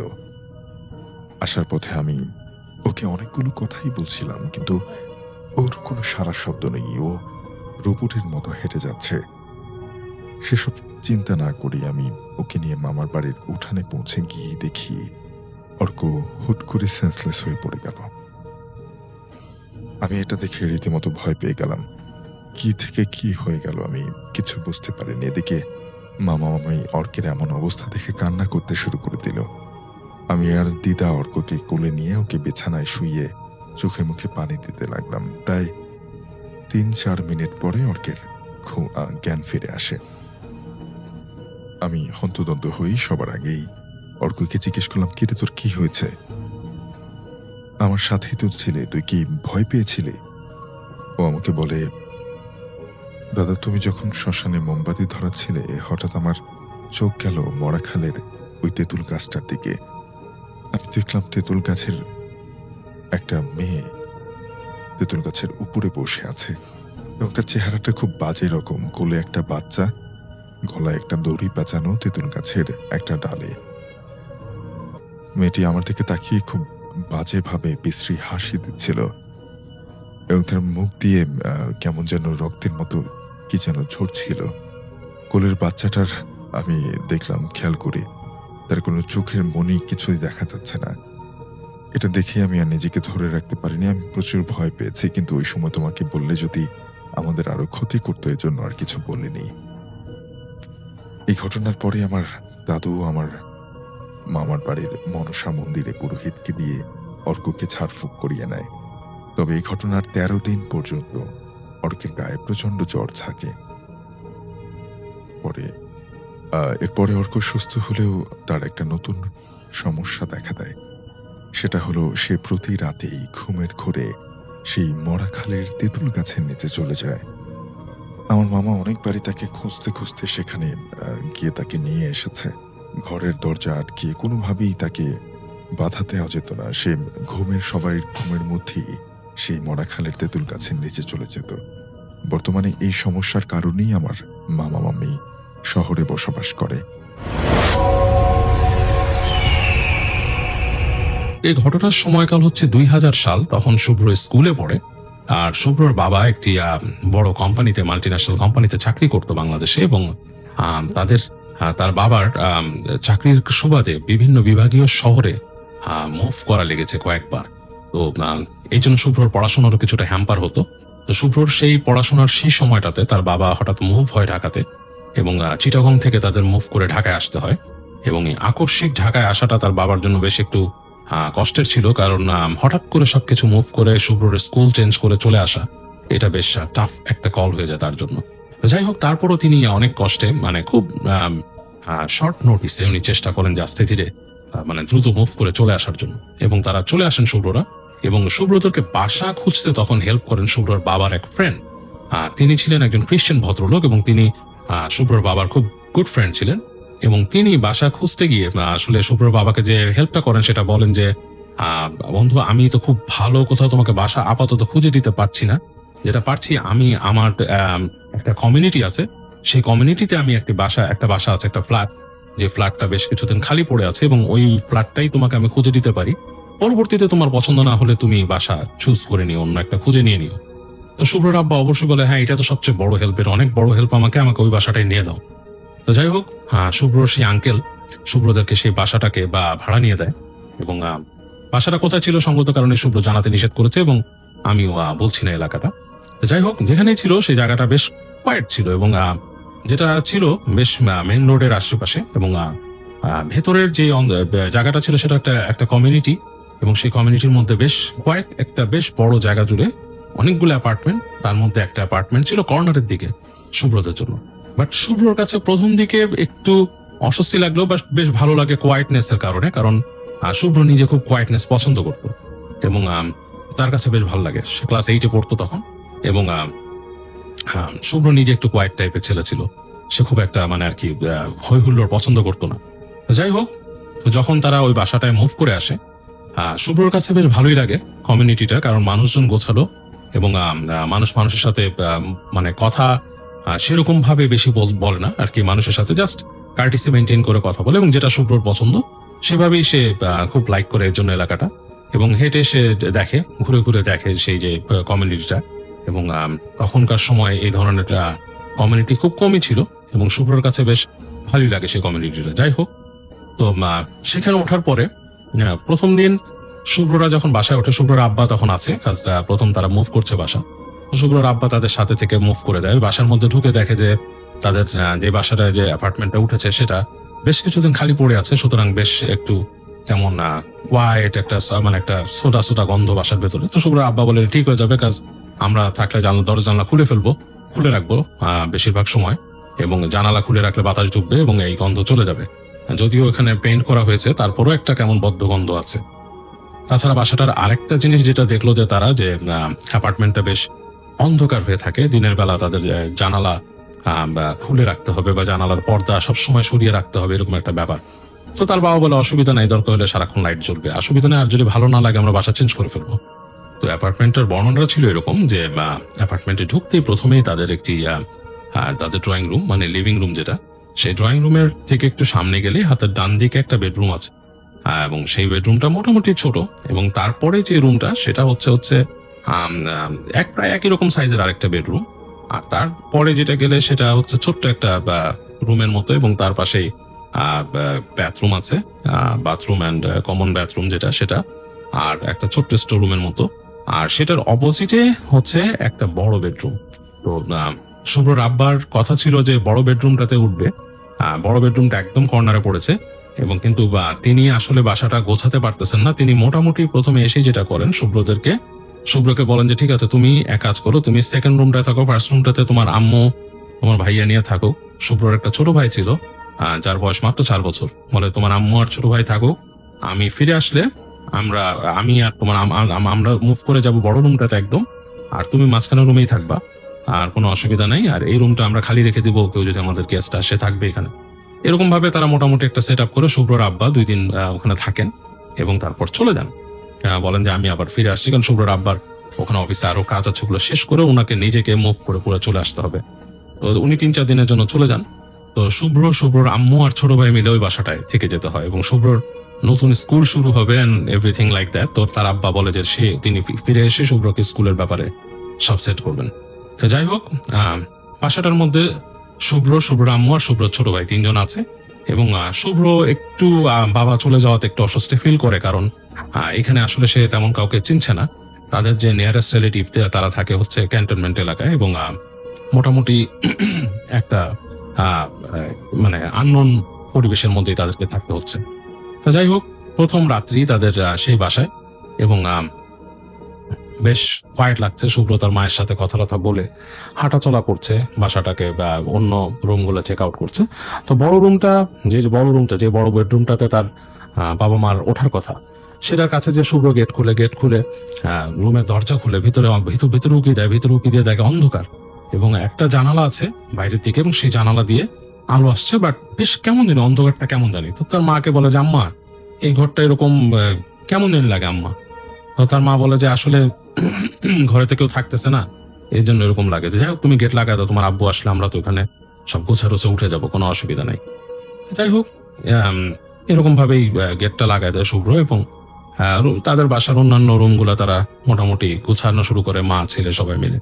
এরকম করে দিন পার হয়ে যায়, রাত আসে, এবং বেশ যখন নাকি রাত ঘনিয়ে আসছে, ঘুমানোর সময় হয়ে যাচ্ছে, শুভ্র তার নিজস্ব একটা তখনকার সময়কার Pentium 2 কম্পিউটার ছিল, এবং সে সেটা সেট আপ করে তার রুমে বসে, এবং এগুলা সে সেট আপ করে তার সবকিছু গোছাতে দেখে যে বেশ রাত হয়ে গেছে। সে বুঝতে পারে যে বাসায় বেশ কোয়াইট, এবং এলাকায় খুব একটা শব্দ পাচ্ছে না। অনেক দূর থেকে সে শব্দ পায় যে নাইট গার্ড বাঁশি বাজালো, এবং বেশ কোয়াইট হয়ে গেছে রাত, এবং সে বুঝতে পারে তার মাও ঘুমিয়ে গেছে। এবং বেশ হোয়াইট বাসা, এবং তার রুমের মধ্যে টেবিল ল্যাম্প চলছিল, এবং সে ওরকম বসে বসে তারপরও তার কাজগুলো করে, কম্পিউটারে বসে বসে টুকিটাকি জিনিসপত্র তার সাজাতে থাকে এবং গোছাতে থাকে। এবং করতে করতে একটা সময় সে ফাইন্ড আউট করে যে অনেক রাত হয়েছে, বেশ ঘুমানোর সময় হয়ে আসছে, ঘুমিয়ে যেতে হবে। রাত প্রায় 2টোর মতো বেজে গেছে এবং তার চোখ ভারী হয়ে আসছে। যাই হোক, সে আস্তে করে ঘরের বাতি নিভিয়ে শুয়ে পড়ে। তো বিছানায় শোয়া মাত্রই শুভ্রর কিন্তু ঘুম চোখ থেকে চলে যায়। সে তাকিয়ে আছে, তাকিয়ে তাকিয়ে বিছানায় তার সে বাতি নিভিয়ে ঘুমাতো। তো বাতি যখন নিভিয়ে দিয়েছে, সারা ঘরে কিন্তু কাইন্ড অফ অন্ধকার ছেয়ে যায়। বাইরের যে আলো, মানে বাইরের রাস্তার আলো যেটা, সেই আলো এসে পড়ছে ঘরের ভেতরে, পর্দা ভেদ করে তার রুমের মধ্যে ঢুকছে। আর সে দেয়ালে একটা ঘড়ি ছিল, সে কট কট কট কট শব্দটি পাচ্ছে এবং তার ঘুম আসছে না। একটু আগে যেমন চোখ ভারী হয়ে গিয়েছিল ঘুমে, সে ঘুমটা আর আসছে না। তো যাই হোক, এভাবে অনেকক্ষণ শুয়ে আছে সে, মানে আর কি, তখন তার মানে খেয়াল নাই কতক্ষণ শুয়ে আছে, বাট এভাবেই শুয়ে আছে। হঠাৎ করে সে শুনতে পায় যে তার রুম থেকে একটু সামনে, মানে অপোজিটের এদিকে কেউ মনে হচ্ছে ফিসফিস করে কথা বলছে, ফিসফিস করে কথা বলছে। এবং মানে দুইজন মানুষ ফিসফিস করে কথা বললে যেরকম শব্দ সেরকম। তো শুভ্র চিন্তা করে, ফিসফিস করে কথা কে বলতে পারে? এখানে তো আম্মু, আমি আর আমার ভাইয়া ছোট পিচ্চি ভাই তার আছে, এবং ভাই আর মা তো ফিসফিস করে কথা বলবে না এত রাতে। আর তার মাও যদি ভাইকে ঘুম পাড়াতে থাকে, ফিসফিস করে এইভাবে কথা বলবে না। তো একবার ভাবে যে হ্যাঁ, মা হয়তো ফিসফিস করে ভাইকে ঘুম পাড়ানোর চেষ্টা করছে বা কিছু বলছে, তো একবার ভেবে সেটা ইগনোর করে। তো আবার কিছুক্ষণ পরে সে ফিসফিসটা শোনে, এবং এই ফিসফিসটা একটু ডিফারেন্ট। তার কাছে মোটেই মনে হয় না যেটা তার মায়ের গলার শব্দ বা মায়ের ফিসফিস। তো এরকম শুনতে শুনতে সে খেয়াল করে যে এই ফিসফিস শব্দটা ঠিক তার রুমের বাইরে যে একটা ছোট্ট করিডোরের মতো, যেখান দিয়ে আর কি গেছে সামনের দিকে রুমটার দিকে, সেদিকে আসা যাওয়া করছে শব্দটা। কেমন জানি মনে হচ্ছে যে মানে শব্দটা যাচ্ছে আসছে, উইসপারিং এর মতো আর কি, কাইন্ড অফ লাইক দ্যাট। তো এটা শুনতে শুভ্র একটু সচকিত হয়ে যায়। সে চিন্তা করে আসলে শব্দটা কিসের। সে আস্তে করে বিছানা থেকে ওঠে। বিছানা থেকে ওঠার পর তার কাছে একটু ভয়ও লাগতে থাকে, শব্দটা কিসের। তখন দুই রকমের চিন্তা তার মাথায় আসে। একটা হচ্ছে অলৌকিক, যেটা কোনো ভৌতিক ব্যাপার কিনা, আর একটা জিনিস তার মাথায় আসে, এখানে কি চোর আছে কিনা বা ডাকাত আছে নাকি বা খারাপ কেউ ঢুকছে কিনা। বাট সে তার বাসার সিকিউরিটি, মায়ের সিকিউরিটি নিয়েও চিন্তিত হয়ে যায়। তো মানে তার দ্বিতীয় চিন্তাটাই তার মাথায় বেশি খেয়াল করা শুরু করে, এবং সে বিছানা থেকে উঠে সে তার গেটের কাছে আসে, রুমের দরজার কাছে। তো রুমের দরজার কাছে যখন সে আসছে, তখন কিন্তু সে টের পাচ্ছে, তার কাছে মনে হচ্ছে তার রুমের দরজার বাইরে দিয়ে কেউ হেঁটে যাচ্ছে, আসতেছে বা হাঁটা চলা করতেছে, সামথিং লাইক দ্যাট। তো একবার সে চিন্তা করে যে সে কি ভেতরে থাকবে, ভয়ও পাচ্ছে সে। আবার চিন্তা করে যে না, বাইরে তো আবার আম্মু আছে, যদি কোনো সমস্যা হয়, আম্মুর যদি কোনো সমস্যা হয়, এরকম চিন্তা করতে করতে সে কি করে, আস্তে করে নিজের রুমের দরজার বোল্টটা ঘুরিয়ে দরজাটা খুলে ফেলে। তো দরজার বোল্ট যখন ঘুরিয়েছে, তখন কিন্তু একটা কট করে শব্দ হয়েছে, কারণ ভেতর থেকে তার নবটা খুলে গেছে। তো শব্দ হওয়ার পরে দরজা খুললো। দরজা খোলার পর সে দেখে কেউ নাই, পুরো জায়গাটা অন্ধকার। সামনের করিডোরটা অন্ধকার। বাম দিকে যে তাদের যে ড্রয়িং রুম বা লিভিং রুম দেখা যাচ্ছে, সেখানে তেমন ফার্নিচার ছিল না, তার বাবা তেমন কোনো ফার্নিচার রাখেনি তখনও। একটা সোফা সেট ছিল এবং খালি কর্নার একটা টেলিভিশন রাখা ছিল, সেটাই আছে, এবং অন্ধকার। সেই ড্রয়িং রুমের পাশ থেকে একটা ছোট তাদের ছিল, গ্লাস ছিল, স্লাইডিং গ্লাস, এবং সেই স্লাইডিং গ্লাসের ওই পাশ থেকে যে আলো এসে পড়ছে ড্রয়িং রুমে, ততটুকুই, কিন্তু অন্ধকার। সে আস্তে আস্তে হেঁটে বের হয়ে তার মায়ের রুমের দিকে যায়, দেখে মায়ের রুমের দরজা ভেজানো। তো মায়ের রুমের দরজার কান পাতে সে শোনার জন্য, দেখে কোনো শব্দ নাই। হালকা তার মায়ের মানে নাক ডাকার শব্দ আসছে, ঘুমানোর শব্দ আর কি, যেটা আর কি ঘুমানোর সময় অনেকে একটু নাক ডাকে সেরকম। যাই হোক, সেই শব্দটা শুনে শুভ্র একটু অবাকও হয় এবং তার একটু ভয়ও লাগে। তারপর সে আস্তে আস্তে আবার ফিরে এসে তার রুমে ঢোকার সময় সে হঠাৎ করে তাদের সে সামনের রুমের দরজার দিকে তাকায়। তো তাকিয়ে এসে যেটা দেখে যে ওই রুমের দরজা কিন্তু সে তার মার সাথে কথা বলার সময় একবার যখন তার মাকে বলছিল, মা এই রুমটা জানি কেমন, তখন কিন্তু সে পুরোটা টেনে দিছিল, দরজার নব কিন্তু খট করে লেগেছিল তখন। কিন্তু এখন সে দেখতেছে যে দরজার নবটা কিন্তু লাগানো না, একটু ফাঁক হয়ে আছে, 2 ইঞ্চির মতো, মানে 2 ইঞ্চির মতো ফাঁক, মনে হচ্ছে কেউ খুলেছে দরজাটা।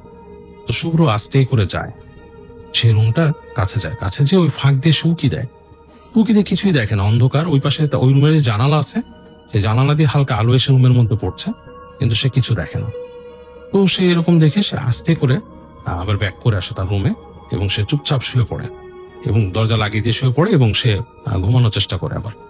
যখন ওই ঘুমানোর চেষ্টা করে কিছুক্ষণ পরে সে আবার সেই শব্দগুলো শুনতে পায়। মনে হচ্ছে ওখানে ফিস ফিস করে কথা বলছে, হাঁটছে, এরকম কিছু একটা। যাই হোক, এইভাবে করে একসময় কখন যে তার ঘুম চলে আসছে বলার মতো না, এবং সে ঘুমায় গেছে ওই দিন। তো পরদিন সকালে তার উঠে আর এগুলা কিছুই খেয়াল নাই, সে নর্মালি তার মতো কাজকর্ম করছে, এবং সে তার মার সাথে এমনি কথাবার্তা বলে, এবং এভাবেই তাদের দিন কেটে গেছে, এবং আর কিছু মনে নাই। তার মা আরো ঘর গোছানোতে ব্যস্ত ছিল। যাই হোক, পরদিনের কাহিনী একই রকম। সে ঘুমাতে গেছে, শুইছে, এবং এরকম সে শব্দ পাচ্ছে, এই একই রকম ফিসফিস করে কথা বলার, এবং সেই মনে হচ্ছে যে কেউ হাঁটাচলা করতেছে ওই জায়গাটা দিয়ে, এবং তার কাছে মানে ব্যাপারটা কেমন জানি লাগে। মনে হয় যে আসলে এই জিনিসটা কি খুব নর্মাল, এরকম গতকালকেও দেখলাম, আজকেও দেখলাম, ব্যাপারটা কি।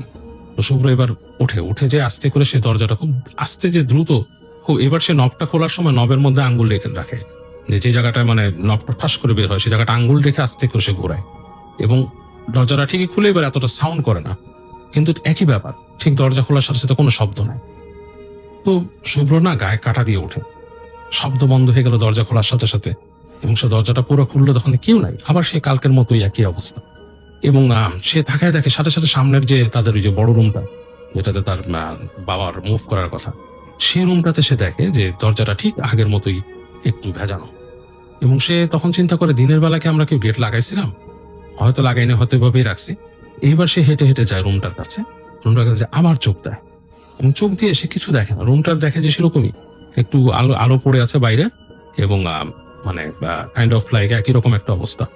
এবং সে তাড়াতাড়ি দ্রুত ফিরে আসে, এবং এসে সে ঘুমিয়ে পড়ে, তাড়াতাড়ি আবার এসে তার রুমে ঘুমিয়ে পড়ে।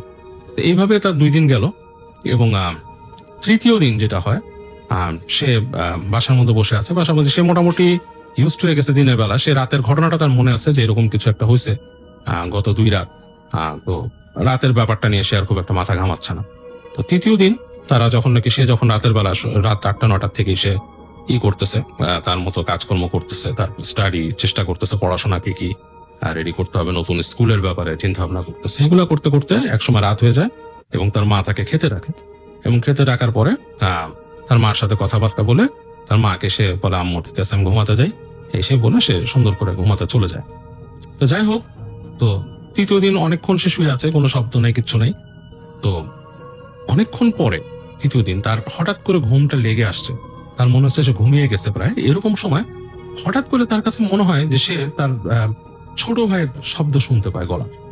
তো এটা শুনতে পেয়ে সে একটু মানে সাথে সাথে তার যে তন্দ্রা লেগে আসছিল সেটা ফট করে তার কেটে যায়। সে চিন্তা করে, আমার ছোট ভাইয়ের গলা শুনতে পাইছি, মানে ছোট ভাইয়ের গলা আসবে কেন আমার দরজার সামনে দিয়ে? ভাই কি জেগে গেছে রাতের বেলা? ও ছোট ভাই 4 বছর বয়স। সে তখন তাড়াতাড়ি বিছনা থেকে উঠে সে যে আস্তে করে যে গেটের কাছে, আস্তে করে যাওয়ার কারণ হচ্ছে সে দেখতে চায় যে শব্দ থেমে যায় কিনা, বা ছোট ভাইয়ের গলাটা কোত্থেকে আসলো। অনেকক্ষণ চুপ করে থাকে। তো তারপরেও তার কাছে মনে হয় যে তার ছোট ভাইয়ের একটা শব্দ সে শুনছে গলার, যেমন বাচ্চারা 2-1টা শব্দ করে খুব খুশি হলে বা হাসলে, অবাক হলে 2-1টা শব্দ করে, সেরকম তার ছোট ভাই খুব যে কথা বলতে পারতো তা ঠিক না, কথা বলতো, ভাঙা ভাঙা কথা বলতো, খুব সব কথা বলা সে সুন্দর করে শিখে নেয়। তার ভাই মানে খুব গোছায় কথা বলা শিখে নেয়, কথা বলতে পারতো কিন্তু গোছায় কথা বলা তখন শিখে নেয় তার ভাই। একটু লেট করে কথা বলা, মানে তার ভাই কথা বলছে, এবং ডাক্তার বলেছিল এটা ঠিক আছে, এটা অসুবিধা নেই, অনেক বাচ্চা হয় লেট করে কথা বলে। তো যাই হোক, এর জন্য তার ছোট ভাইয়ের গলার শব্দ বা কথা বলা বা সব ধরনগুলা তার খুব মুখস্থ। এই কারণে সে আরেকটু মানে একটু ব্যাপারটা নিয়ে খুব কিউরিয়াস, আজকে ছোট ভাইয়ের গলা শুনলাম কেন। তো সে কি করে, আবার কালকের মতোই আস্তে করে আঙুলটা চেপে ধরে দরজাটা খুলে। তো গেটটা খুলে সে দেখে, ফার্স্টে ড্রয়িং রুমের দিকে দেখে যে ওই জায়গাটা কোয়াইট, এবং এইবার সে তার চোখ পড়ে সামনের সেই রুমটার দিকে। এবার সে দেখে যে রুমটা আগে 2 দিন যে দরজা অল্প করে ফাঁক করা ছিল, এবার অল্প না, বেশ খানিকটা ফাঁক, মানে প্রায় 1 হাতের বেশি জায়গা নিয়ে দরজাটা ফাঁকা হয়ে আছে। এবং সে আস্তে করে তখন করে কি, হেঁটে তাড়াতাড়ি রুমের দরজার দিকে যায়। দরজার দিকে যে আজকে সে একটা জিনিস দেখে, যেটা দেখে সে প্রথমে অসাড় হয়ে যায়, প্রথমে তার শরীরে সব রোম দাঁড়িয়ে যায় 1 সেকেন্ডে। সে দেখতে পায় যে ওই রুমে যে জানালাটা আছে, জানালার সোজা মনে হচ্ছে একটা মানুষ দাঁড়িয়ে আছে, এবং মানুষটার সামনে তার ছোট ভাই দাঁড়িয়ে আছে। মানুষটা যে দাঁড়িয়ে আছে সে বুঝতে পারছে মানুষের একটা অবয়ব, পুরো মানুষ না, আসলে একটা কালো বড় ছায়ার মতো আর কি। কারণ অন্ধকারের দিকে, আলোর দিকে, মানে জানালার বাইরেতেও হালকা আলো, এবং সেই আলোর দিকে পিঠ দিয়ে দাঁড়িয়ে আছে সামনে, এবং সে কে, মানুষ কিনা একটা অবয়ব, সেটা তো বোঝাই যাচ্ছে যে একটা অবয়ব, মানুষের অবয়ব।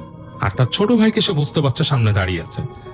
তো সে 1 সেকেন্ডের জন্য বাকরুদ্ধ হয়ে যায় এবং সে মুখ দিয়ে সাউন্ড করতে পারে না। শুভ্র কিন্তু কয়েক সেকেন্ড পরে সে তার ছোট ভাইয়ের নাম ধরে ডাক দেয়। সে যখন নাকি অমি বলে ডাক দিয়ে ওঠে, তখন দেখে এক করে তার ছোট ভাই তার দিকে ফিরে তাকায় এবং মনে হচ্ছে যে সেই যে অবয়বটা, সেটাও তার দিকে মনে হলো যে তাকালো, বাট সে কিন্তু দৃষ্টি দেখতে পায় না, মনে হয় যে তার দিকে তাকিয়েছে।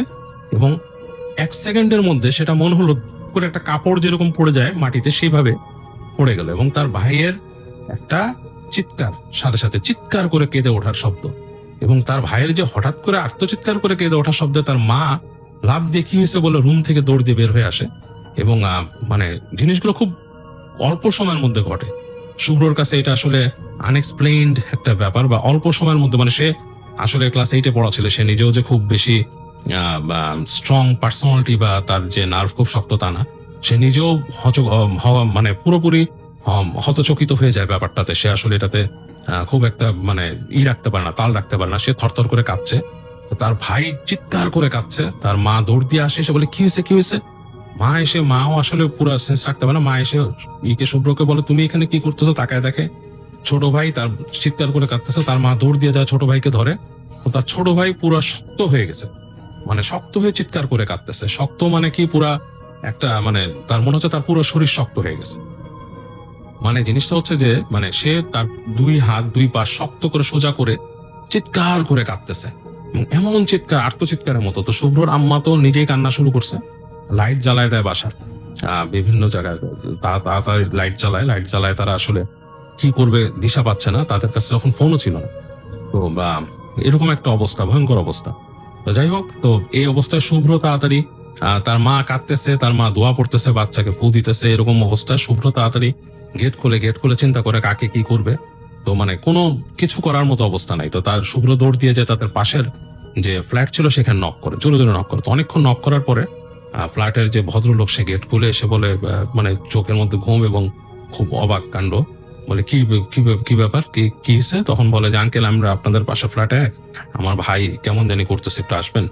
তো তখন ভদ্রলোক আসে, তার ওয়াইফ আসেন এবং এসে তাদের শুভ্রদের বাসায় আসেন। এসে দেখে যে এরকম চিৎকার করে কাঁদতেছে বাচ্চা, এবং দেখা যায় তারা হাজবেন্ড ওয়াইফ দুজন মুখ চাওয়াচাই করে, নিজেরা কিছু বলে নিজেদের ভিতরে, এবং বলে যে আপনারা যদি আপনাদের মতো দোয়া দুরুদ পড়েন, বাচ্চাকে ফু দেন, এটাই এখন, কিছু তো করার নাই। আর এত রাতে কি করবেন, ডাক্তারখানায় নিতে পারেন, হাসপাতালে নিতে পারেন।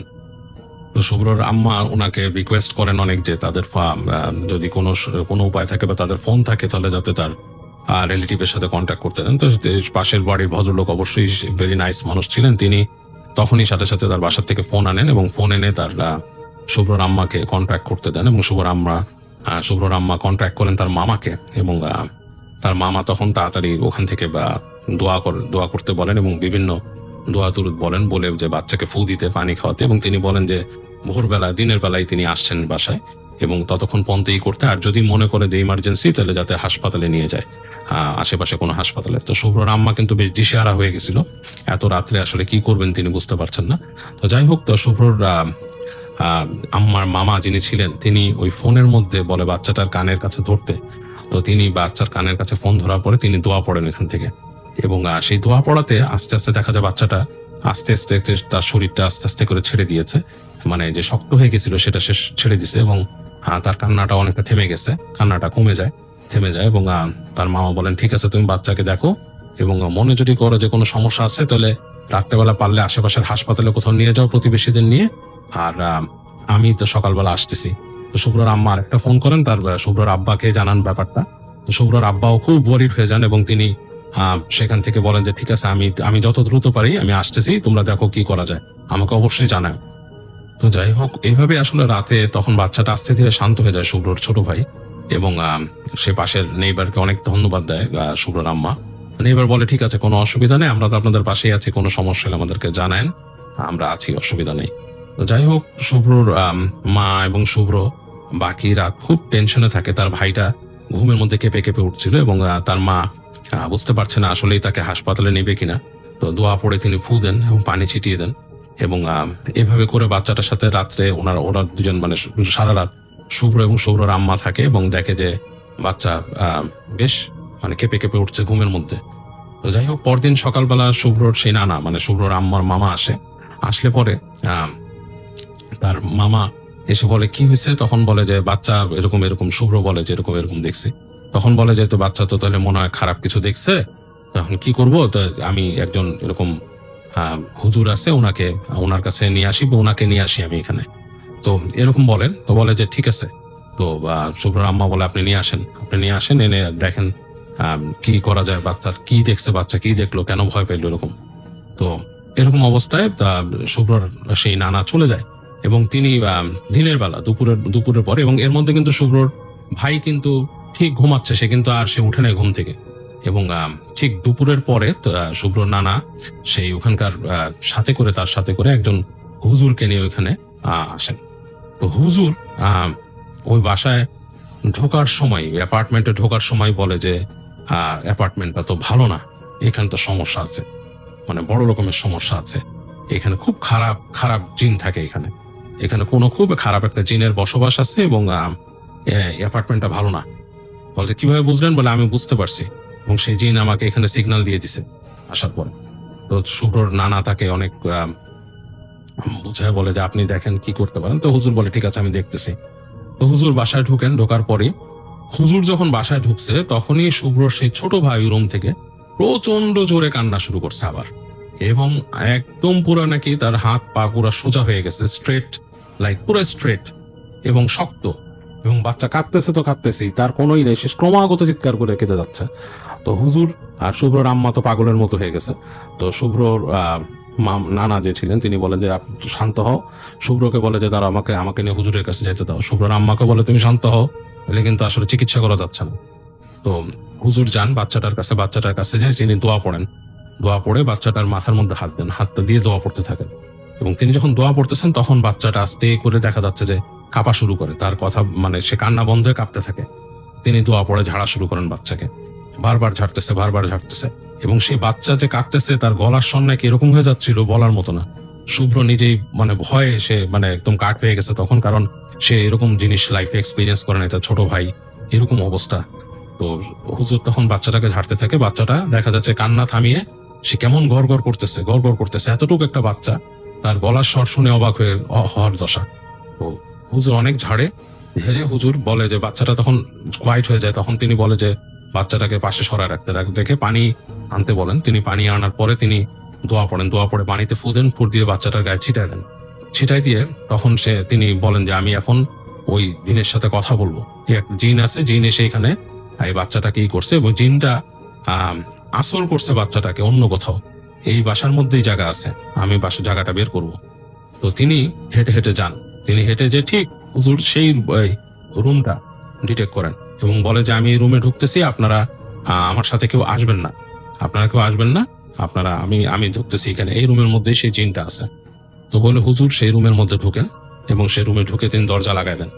তো তারপর তারা দেখেন যে হুজুর ওখানে কথা বলতেছে এবং বেশ হুজুর খুব রাগী গলায় কথা বলতেছে কারোর সাথে, এবং মানে প্রচন্ড কথা হচ্ছে তাদের মধ্যে, হুজুরের গলায় শুনতে পাচ্ছেন তারা, এবং বেশ মনে হচ্ছে যে তর্ক বিতর্ক। তারপরে হুজুরের একটু পরে তারা দোয়া পড়া শুনতে পেলেন, তেলাওয়াত শুনতে পেলেন, এবং যখন তেলাওয়াত তিনি করছেন তখন মনে হচ্ছে রুমের মধ্যে হঠাৎ করে দৌড়াদৌড়ি করতেছে, প্রচন্ড রকম জানলাগুলো ধাপ করে শব্দ পেল এবং মানে ভয়ঙ্কর অবস্থা। তো এক পর্যায়ে মানে শুভ্রর আম্মা তো তার বাচ্চাকে কোলে নিয়ে ভয় কাঁপতেছিল, ছোট বাচ্চাটা মোটামুটি এখন শান্ত হয়ে আছে, কোনো সমস্যা নাই, কিন্তু বাচ্চা ঘুমাচ্ছে এখনো, তিনি কাঁপতেছিল থরথর করে। তো একটু পরে হুজুর আস্তে করে গেট খুলে বের হয়ে বলেন যে খুব খারাপ একটা জিন এই অ্যাপার্টমেন্টে অনেকদিন ধরে আছে, এখানে যে